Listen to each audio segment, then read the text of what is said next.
तो हम लोगों का इस तरह का पहला रिकॉर्डिंग होने वाला, बातचीत वाला।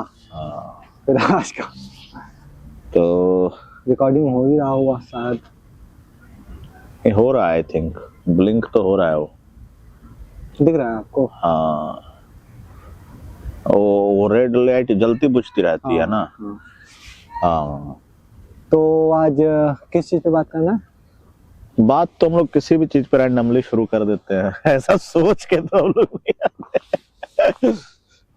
बात तो अपने इस पूरे उसका थीम ही है कि कुछ भी बात कुछ करें, भी हम लोग बात करें। आजकल बहुत रेयर भी हो गया है सच में। अच्छा, आप सोच के देखिए अनुराग एक बार कि ऐसे बैठ करके बात करना इत्मीनान से। अच्छा, शायद अभी आप लोग को समझ में नहीं आएगा क्योंकि आप उनके बीच में अभी नहीं उठ बैठ रहे हैं जो जॉब मतलब 9 to 5 या वर्क फ्रॉम होम या शादीशुदा लोगों के साथ अभी आप लोग उस वाले थोड़े क्राउड से दूर हैं। नहीं तो सच बता रहा हूँ कि इत्मीनान से बैठ करके बात करना आज के जीवन में, ये हम लोग को शायद, अभी आप लोग को शायद उतना नहीं लगेगा कि बहुत अनोखी या फिर बहुत रेयर चीज होगी, लेकिन आजकल सच में ऐसे बैठ करके बात नहीं करते हैं लोग। किसी के पास समय ही नहीं बचा है। यही दुखद होता है। जिसके पास समय है वो सोशल मीडिया पे है। सोशल मीडिया मतलब कहने को सोशल मीडिया, लेकिन कभी कभी मैं गिल्ट वाले जोन में चला जाता हूँ। मैं सच्चाई बताऊं, जबकि मैं वैसा इंसान भी नहीं हूँ। अभी पिछले सप्ताह मेरी तबीयत खराब थी तो वहां पे मुझे एक पहलू इसका अच्छा भी नजर आ रहा था, जो बिंज वाचिंग या फिर जो मोबाइल पे, वो अच्छा तो नहीं है, लेकिन चूंकि अकेले कैसे ही समय व्यतीत करता रूम में अंदर बंद हो करके, लेकिन कभी कभी मैं भी उस जोन में चला जाता हूँ जो सिर्फ वो नहीं होता है कि स्क्रॉल, उसको डेथ स्क्रॉल की संज्ञा दी गई है। अच्छा, डेथ स्क्रॉल कि मतलब doom scroll, sorry death scroll नहीं, डूम स्क्रॉलिंग। मतलब क्या होता है? डूम स्क्रॉलिंग का मतलब, डूम का मतलब ये होता है कि डूम्सडे, जैसे कि जो अंतिम समय डूम्सडे बोला जाता है, जिस दिन सृष्टि नष्ट होगी उसको डूम्सडे की संज्ञा। मतलब आप अपने पतन की ओर, डूम स्क्रॉलिंग। अच्छा कि डूम पतन की ओर, एक तरह से डूम का मतलब ये होता है पतन की ओर, या डूम का मतलब ये हो गया एकदम विनाश। तो उसको संज्ञा दे दी गई डूम स्क्रॉलिंग। और मतलब मैं वही कर रहा होता हूँ कभी कभी मैं भी, कि लगता है फिर बाद में लगता है यार मैं क्या कर रहा हूँ, मैं स्क्रॉल इस तरह से डूम स्क्रॉलिंग, नीचे बस रील देख रहा वाला फला रील जिससे मैं कोई ताल्लुक भी नहीं रख रहा हूँ। लेकिन सही मायनों में मैं उस तरह से मतलब एडिक्टेड नहीं हूँ, या फिर रोजमर्रा की मेरे जीवन में वो चीज नहीं है। लेकिन इत्मीनान से बात करना, ऐसे हम लोग भले इस तरह की चीज को शायद लोग समझ ना पाए, अब वो समय ही चला गया जो इत्मीनान से बैठ करके लोग बात करते थे। सही बात है। और बातों का दायरा भी बड़ा सीमित हो गया है ना। जैसे पहले बातों का दायरा थोड़ा विस्तृत होता था। आज जैसे आप बैठिएगा तो जैसे मेरे खास दोस्त लोग हैं, उसमें से बस ज्यादातर या तो नौकरी की बात होती है, या जो शादीशुदा लोग हैं तो फैमिली की बात होती है। और ज्यादातर मैं देखता हूँ आपको घसीटा जाता है। मतलब बात अपनी बताई जा रही होती, बस आपको सुनने के लिए और मतलब एक तरफा बात चल रही है। एक तरफा बात होती है। सही बात कही आपने, ये छिपा हुआ पहलू रहता है। कहने को वो साथी के तौर पे बात हो रही होती है, या फिर आप उसमें एक्टिव पार्टिसिपेंट के तौर पे होते, लेकिन वो सही बात है, उसका छिपा हुआ पहलू रहता है कि सुनाने के लिए बात हो रही होती है अपनी, बस बातचीत नहीं है, बस तो कोई अपना भार कम करना चाहता है इसलिए बस। अच्छा, इससे देखिए इत्तेफाकन कल मैं जब मेट्रो से आ रहा था, कल मैं मेट्रो से आया हूँ। अच्छा। क्योंकि थोड़ा ये धुंध वुंध जो हो गया है ना विंटर की वजह से, तो बाइक से आना मुझे सेफ नहीं लगा। और हाँ, लेकिन टाइम बहुत लग जाता है, 3-3.5 घंटा बाइक से 1-1.5 घंटे में आ जाता हूँ मैं। तो इसी जो अभी हम लोग प्रकरण नहीं जो कह रहे हैं, इसी से जुड़ा हुआ साहिर लुधियानवी का कल मैंने एक बड़ा अच्छा एक शेर पढ़ा। अच्छा। जो आपने बोला नहीं कि घसीटते हैं ये मतलब मैंने कहा घसीटते, आपने बोला नहीं कि बस, देखिए कितनी सही बात है। कौन रोता है किसी और की खातिर है दोस्त, सबको अपनी ही किसी बात पे रोना आया। ये साहिर लुधियानवी का शेर। गजब। कौन रोता है किसी और की खातिर है दोस्त, सबको अपनी ही किसी बात पे रोना है। तो कहने को तो बात कर रहे हैं हमसे, लेकिन सबको अपना ही, अपनी ही किसी बात पे रोना, सबको अपना ही दुखड़ा रोना है कि क्या हो रहा है नहीं हो रहा। तो बातों का दायरा बड़ा सीमित हो जाता है और इसके पीछे बहुत सारे रीजन है। यही, ये पहली बात तो इत्मीनान से लोग बैठ के बात नहीं करते और इसमें अपराध बोध पैदा कर दिया लोगों ने कि अगर आप आजकल बड़ा शौक बिजी हूँ तो लोगों को बड़ा ग्लैमरस लगता है। बिजी होना एक वो बना दिया है, एक स्टेटस सिंबल की अरे वाह यार मैं बिजी हूँ, अरे यार ठीक है व्हाट्सएप पे हाँ आई एम बिजी हम बोले इतना बिजी है कि व्हाट्सएप पे भी लिखने का समय नहीं। अच्छा, मुझे बड़ा मतलब इस शब्द से ही मुझे बहुत अखरता है, ये शब्द ही भी अखरता है। अभी मैं आपसे कह रहा था ना सोशल मीडिया, कहने को सोशल मीडिया, लेकिन वही आपसे कह रहा था इंस्टाग्राम बहुत ही पर्सनल, उसके लिए मुझे लगता है बड़ा टॉक्सिक है। क्योंकि 3-3 महीना मैं देख रहा हूँ, मैंने किसी को मैसेज किया हुआ है 3 महीने से उसका रिप्लाई नहीं आया। हो सकता है मैंने भी किसी को, लेकिन वो आपको जब अच्छा संबंध नहीं होता किसी के साथ तो आप ऐसा करते हैं तो समझ में आता है। मेरे कोई खास हैं तो उनको अगर मैंने मैसेज कर रखा है 3 महीने से, अगर वो रिप्लाई नहीं आ रहा है, आपके अंदर एक अजीब सा एंजाइटी होता है। तो सोशल मीडिया कहने को तो है, लेकिन वही बिजी, और जब आप किसी ऐसे चीज का जवाब उनको देना होता है तो सीधा कह देते हैं कि अरे हम बिजी थे, यहाँ मेरे पास टाइम नहीं था, एटसेट्रा एटसेट्रा, ये सब चीज है। तो बड़ा अजीब लगता है कि इत्मीनान, सुकून, चैन, इसको लोगों ने इसमें अपराध बोध फील कराते हैं। अगर आप कहेंगे कि आपके पास समय है तो लोग उल्टा आप कहने लग गए कि समय है आपके पास, मतलब आपको हल्के में लिया जाएगा।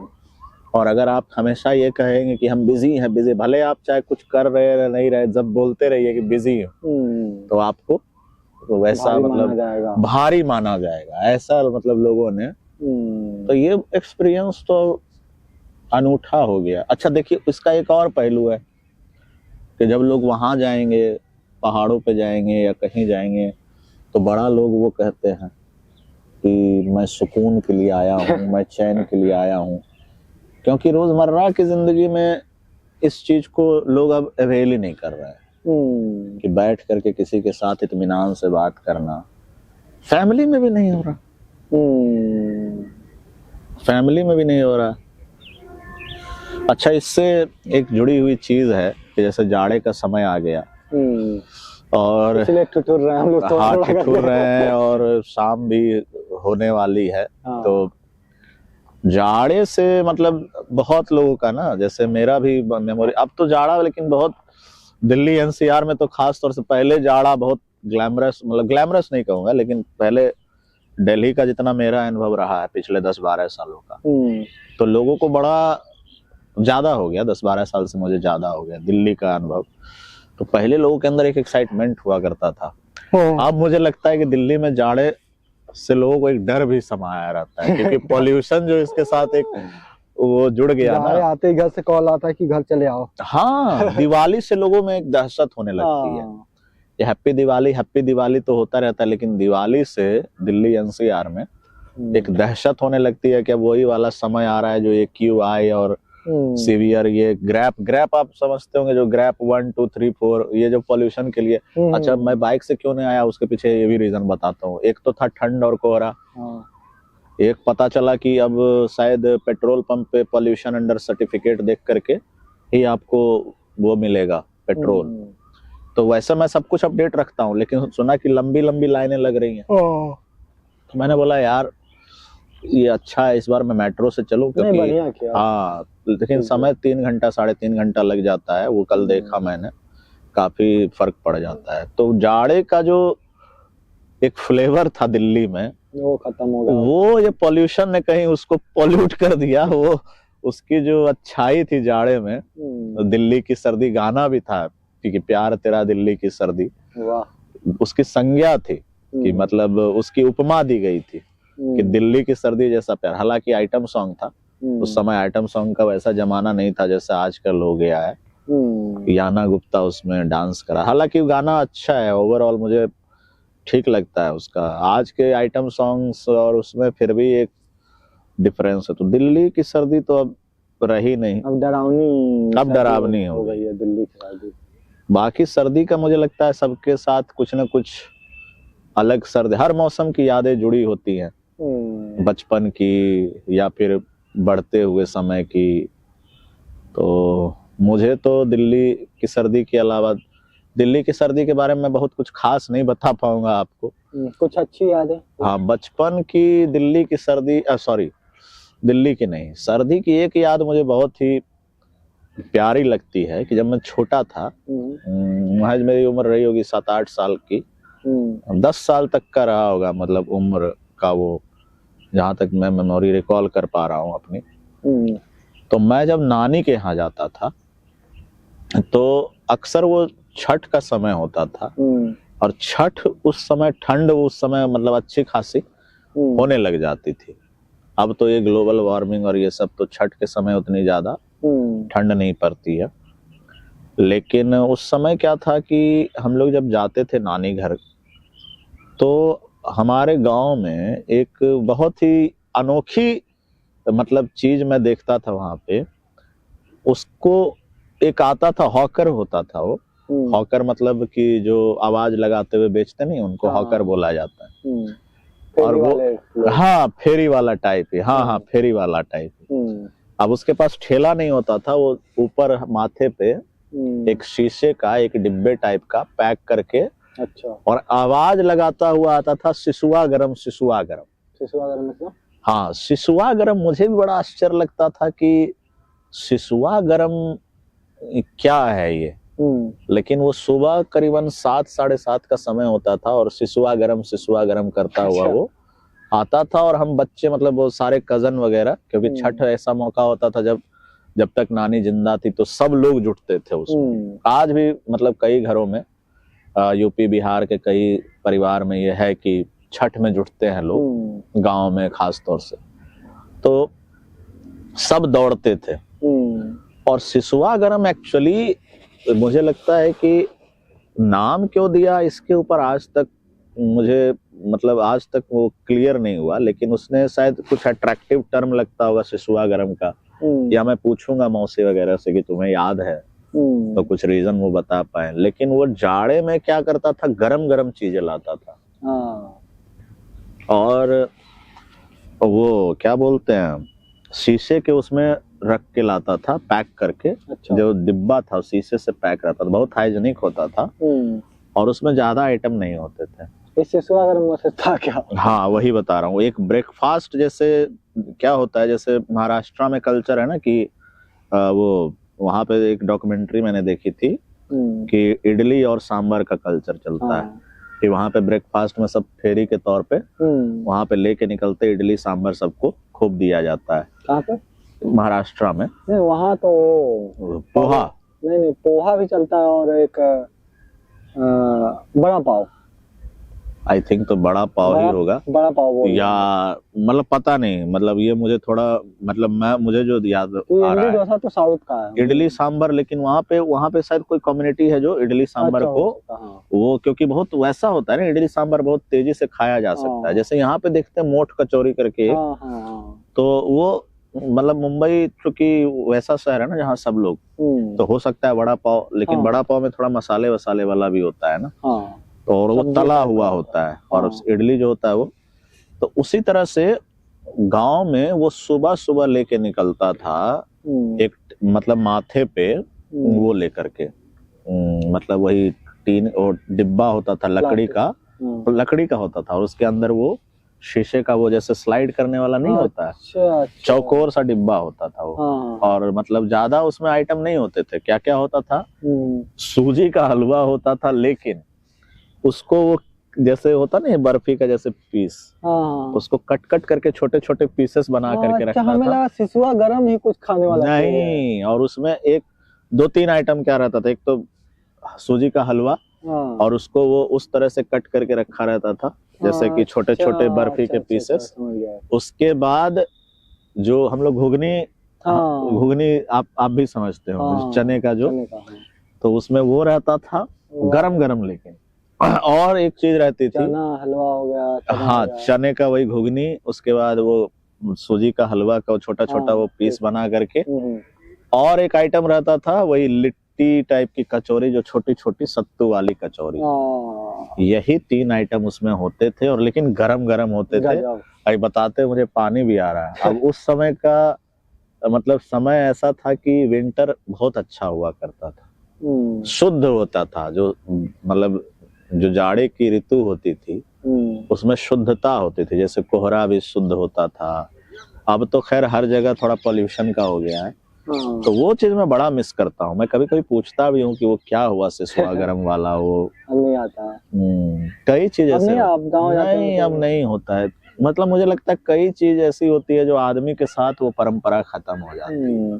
जाड़े की एक चीज मुझे और पसंद है जो यहाँ मैं अवेल नहीं कर पाता हूँ। यहाँ तो बैन भी लग गया है खैर उस चीज पे, और मुझे लगता है जायज भी है पॉल्यूशन की वजह से, क्योंकि यहाँ जो लोग आग वाग जलाते हैं तो लकड़ी बोन फायर, वो बोन को सुकून देने वाला नहीं है। वो नुकसान ज्यादा हो रहा है उससे, क्योंकि ये प्लास्टिक टायर वायर जला करके भी लोग यहाँ पे आग सेकते हैं। लेकिन मुझे लगता नहीं कि वो होना चाहिए, तो यहाँ तो खैर बैन भी है। लेकिन घर पे हमारे जब मैं जाड़े में जाता था, पहले मैं विंटर में ही जाता था ज्यादा, नए साल के उसमें। अब तो नया साल भी आने वाला है, लेकिन अब नहीं जाता हूँ नए साल में किसी रीजन से। तो वहां पे लकड़ियां होती हैं, और बड़ी अच्छी लकड़ियां होती हैं। जो हमारा मतलब एक बागान है, तो उसमें जो डाल की छटाई होती है, उस पेड़ का नाम है सखुआ बोलते हैं उसे।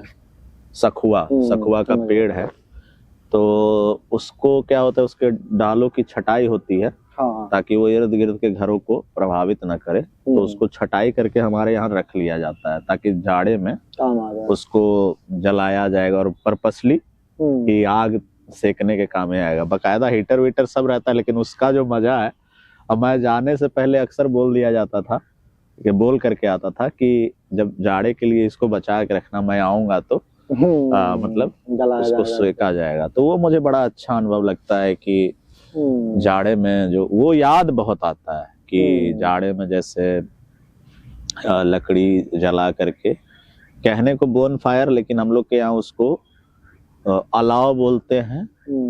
और जब नानी के यहाँ जाता था तो एक मिट्टी का एक वो बनाया जाता था, चूल्हे टाइप का। लेकिन हाँ, राइट। मिट्टी का एक बनाया जाता था, और खुद से बनाते थे लोग उसे। उसको वहां पे बोरसी बोलते थे। अच्छा।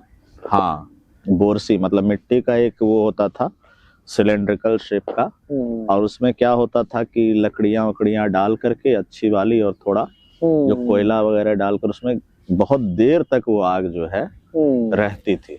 तो वो भी एक याद आता है कि सब लोग वही छठ में जैसा बताया ना, सुसुआ गरम, तो बोरसी सेंटर में होती थी, मिट्टी का होता था वो, और चारों तरफ लोग बैठ करके आग सेकते थे और बातें किया करते थे। और अभी यहाँ पे, अभी हमारे होम टाउन में, हालांकि पिछले 6 सालों से मैंने वो अनुभव नहीं लिया है, लेकिन वो बोन फायर वो वाला बहुत याद करता हूँ, वो याद आता है।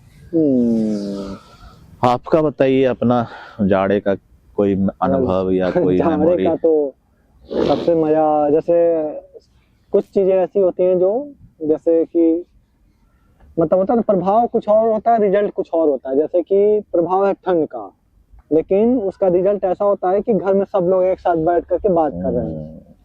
तो इस तरह की चीजें, जैसे अभी हमारे यहाँ जो आप पता नहीं क्या बोल रहे थे उसको, बोरसी, हम लोग के यहाँ बोरसी, हमारे यहाँ कौड़ा बोला जाता है। कौड़ा, हाँ। अच्छा। तो इस समय क्या होता है, धान कट चुके होते हैं ठंड में, और उसका पुआल जो होता है, हम लोग कुआरा बोलते हैं, तो बचा रहता है। तो लकड़ियों से ज्यादा हम लोग पुआल जलाते हैं, मतलब कुआरा होता है उसको जलाते हैं, तो उसको हम लोग कौड़ा बोलते हैं। तो अक्सर कौड़ा मतलब शाम को जलाने के बाद ज्यादा समय सब फैमिली वाले वहीं पे बैठ करके मतलब बातचीत कर रहे होते हैं, चाय पी रहे होते हैं। तो ऐसा कोई भी मौसम नहीं होता जो इस तरह का अनुभव दे कि आप पूरी फैमिली एक साथ मतलब बैठ के घंटों बात कर रहे हैं। ये बात तो वो काफी अच्छा लगता है इस तरह से। अब तो मौका भी नहीं मिलता, क्योंकि अब दिल्ली जैसी जगह पे आ जाना, तो गांव जल्दी जा भी नहीं पाते।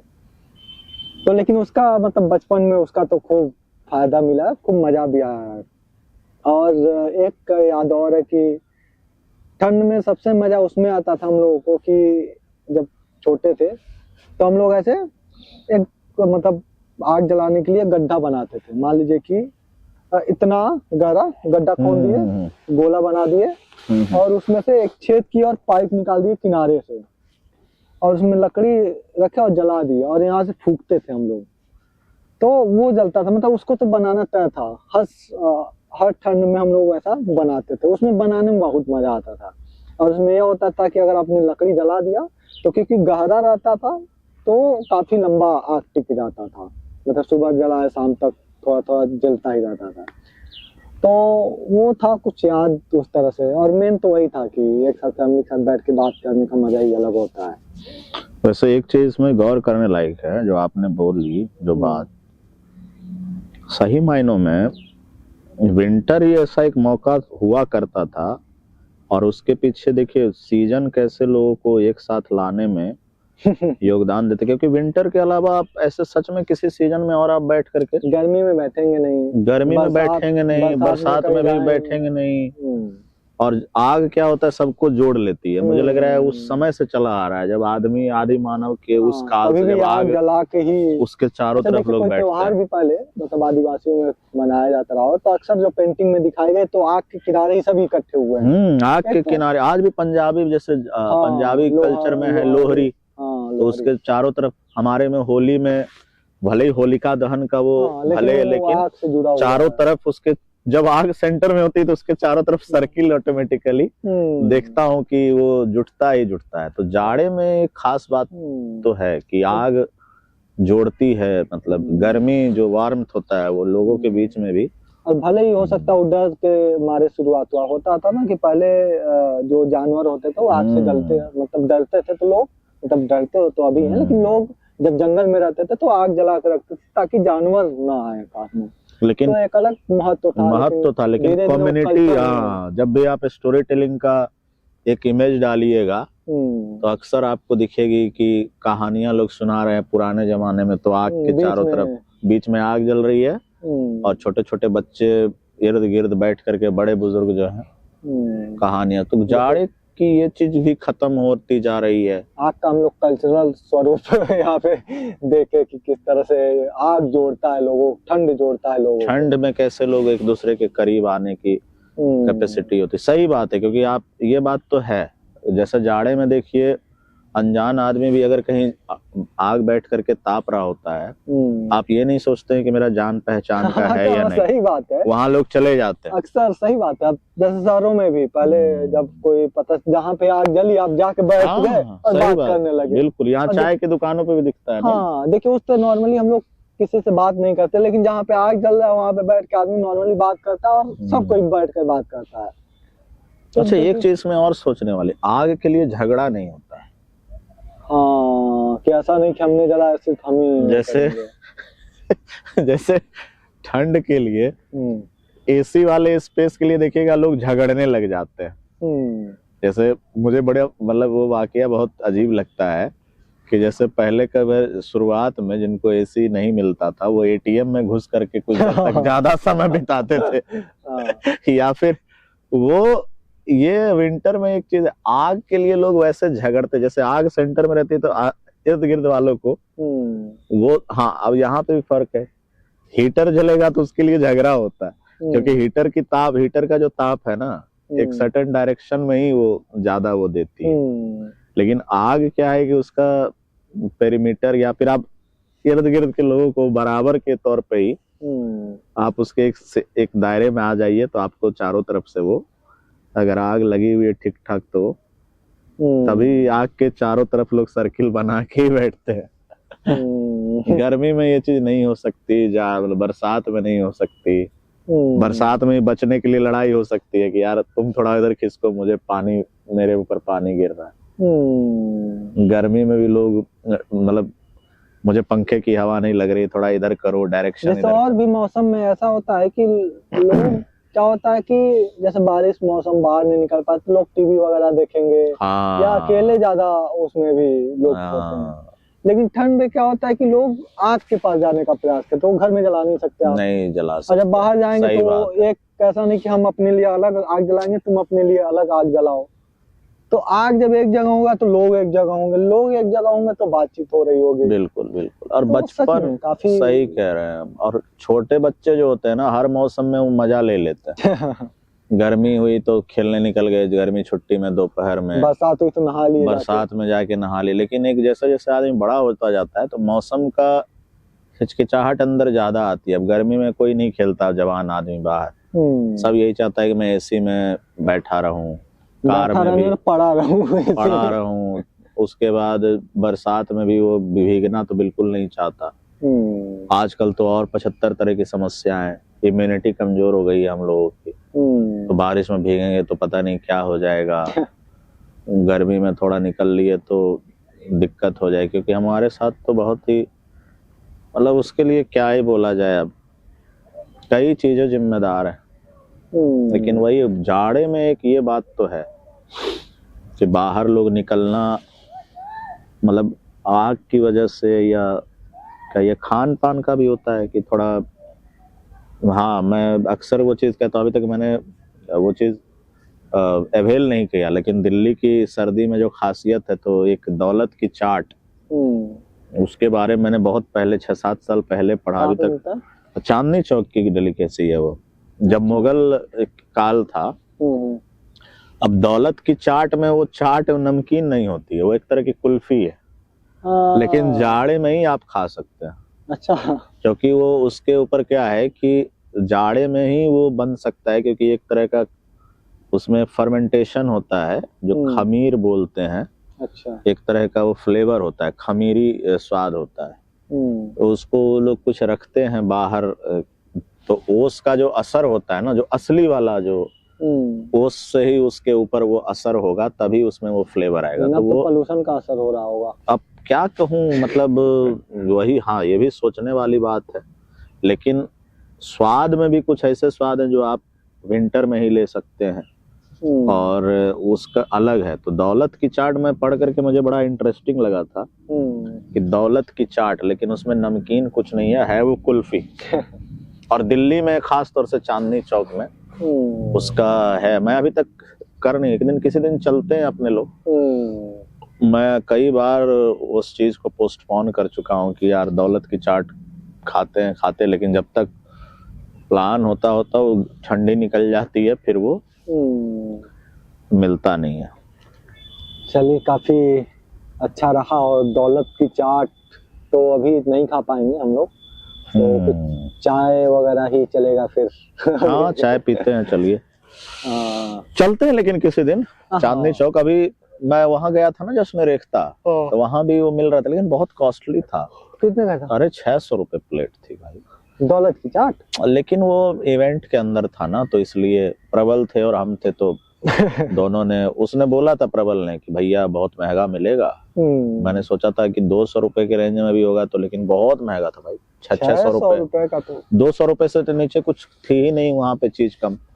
लेकिन वो मुझे लगता है ऐसे तो मिल जाता होगा, 100 रुपए के अंदर ही होगा चांदनी चौक में। चलिए फिर से कभी और किसी टॉपिक पे बातचीत किया जाएगा। और कुत्ता भी आकर्षित हो रहा है हमारे इस आओ इधर आओ।